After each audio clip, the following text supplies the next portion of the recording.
গ্রাম ছাড়া ওই রাঙামাটির পথ আমার মন ভোলায় রে। বসন্তের এক বিকেলে, সূর্য ডুবুডুবু প্রায়, বসে আছি এমনই এক ছায়াময় গ্রামের রাস্তার মধ্যিখানে। এই ধরনের দৃশ্য এখন প্রায় বিলুপ্তির পথে। তার কারণ হচ্ছে আমরা উন্নয়নের জোয়ারে সেই গাছগাছাড়ার সাথে আমাদের সম্বন্ধটা অনেকটাই কম। সেই কাঁচামাটির রাস্তা, আমাদের সম্বন্ধটা অনেক কম সকালবেলায় উঠে পাখির ডাক শুনতে পাওয়া। একটা নির্জন দুপুরে ঘুঘু পাখির ডাক শুনে আমাদের বিরক্তিবোধ কাটতো, সেই রকম বিকেলটা বা দুপুরটা আমরা মিস করি। আমি বর্তমানে এমন একটি জায়গায় রয়েছি যেখানে এই অপূর্ব দৃশ্যগুলোকে, যেগুলো আমরা প্রায় হারাতে বসেছি, কিন্তু এখনও যে জায়গায় বর্তমান, সে সাগরপুরের ছোট্ট একটি জায়গা। সেই জায়গার যেটা আমার বিশেষ করে মনটা কাটলো, তাই আমার স্মৃতি সুধায় তুলে রাখতে এই ক্যামেরা বন্দি করা আর লাইভ ভিডিও করা। আচ্ছা, কেন বলছি, আমিও ছোটোবেলা থেকে এমন একটি গ্রামে বসবাস করি বা বেড়ে উঠেছি যেখানে এই ধরনের বাঁশঝাড় পুরো অ্যামাজনের জঙ্গল সৃষ্টি করত।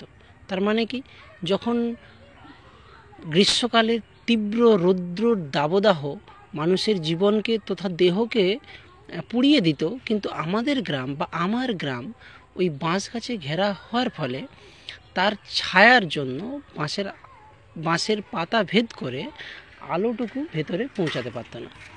আর সেই বাঁশ গাছ উন্নয়নের তাগিদে এখন অনেকটাই বিলুপ্তির পথে, আর দেখা যায় না বললেই চলে।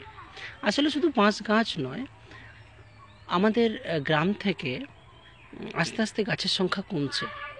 আমাদের উন্নয়ন দরকার। আচ্ছা, উন্নয়নকে সঙ্গে নিয়ে, গাছকে সঙ্গে নিয়ে যদি কিছু ভাবা যায়, আপনি কল্পনা করুন, আপনার বাড়ির যদি একটা ছেলে খারাপ হয়, আপনি কি তাকে মেরে দেবেন না শুধরানোর চেষ্টা করবেন? তাকে নিয়েই আশা করি আপনার পরবর্তী জীবনটা সাজানোর চেষ্টা করবেন। আর আমরা ঠিক তার উল্টোটা করছি। আমাদের নিজেদের উন্নয়নের জন্য, নিজেদের সুবিধার জন্য গাছকে নিয়ে কিছু ভাবতে পারছি না, গাছগুলো কেটে নিয়ে আমাদের ভাবনাগুলোকে পূর্ণ করছি, বা চিন্তাগুলোকে বা চাহিদাগুলোকে পূর্ণ করছি। আমি বলবো, গাছের প্রয়োজনীয়তা নতুন করে আপনাদের কিছু তো শেখানোর নেই, আপনারা অনেক কিছু জানেন। তবে নিজেদের শৈশবকে ফিরে পেতে, প্রাকৃতিক সৌন্দর্য বজায় রাখতে, আর যদি জীবন বিজ্ঞানের ভাষায় বলি, প্রাণী জগৎকে বাঁচাতে একটু গাছের প্রতি ভালোবাসা নিন। আর সব জায়গায় আপনার পাকা রাস্তা বা ঢালাই রাস্তা নাই হলো, কিন্তু আপনি ওই যে নিজের মনটাকে পরিষ্কার রাখতে পারবেন কিন্তু এই ধরনের কিছু পরিবেশ, গাছগাছাড়া যুক্ত পরিবেশ এবং মাটির রাস্তার মধ্য দিয়ে। তাই একটা দুটো রাস্তা মাটিই থাক, একটু আধটু বর্ষাকালে পায়ে কাদা লাগুক, যাতে ওই কাদাগুলো আমাদের মনের কাদাকে অনেকটাই পরিষ্কার করতে সাহায্য করে। কারণ এটা আপনারা তো জানেন, যখন আমাদের এই যে পায়ের মধ্যে অনেক ময়লা জমে যায়, ছোটোবেলায় আমরা যারা গ্রামের ছেলে তারা জানি যে মা বাবারা বলতো একটু ব্যানতলার কাদাটা মারিয়া ওই পায়ের ময়লাগুলো তখন সব ধুয়ে যাবে আর অটোমেটিকলি পা পরিষ্কার হয়ে যাবে। তাহলে আপনি সাবান দিয়ে ঘষে ঘষে ছবড়া দিয়েও তুলতে পারেন, আমরা যেটা বলি জালি বা ছবড়া, আপনারা বিভিন্ন ভাষায় বিভিন্ন একে ডাকতে পারেন। তাহলে কাদা দিয়েও কাদা তোলা যায়, এটা কিন্তু গ্রাম বাংলায় আমাদেরকে শেখায়। তাহলে ওই কাদার মধ্যে কোনো ভেজাল নেই, তাহলে প্রাকৃতিকভাবেই আমরা বাঁচতে পারবো।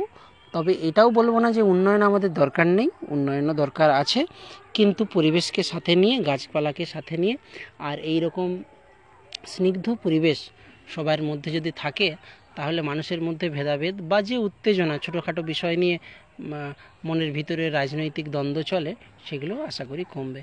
এখানে একটা ছোট্ট মন্দির বা ক্লাব আছে, যেখানে ওই যে আমাদের হারিয়ে যাওয়া বিকেলের মতো এখানেও কিছু মানুষজন তারা এসে আড্ডা মারছেন, নিজেদের মতো কোনো সময় কাটাচ্ছেন। এদের হাতে কোনো মোবাইল নেই, আমার হাতে আছে, কিন্তু আমি ওই পরিবেশটা হারিয়ে ফেলছি, তাই তুলে ধরলাম।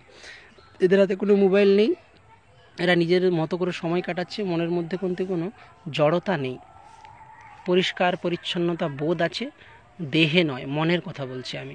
আর সেটা তৈরি করা সম্ভব কিন্তু এইরকম একদম স্নিগ্ধ বাতাস, অক্সিজেনযুক্ত বাতাস, শান্ত পরিবেশে।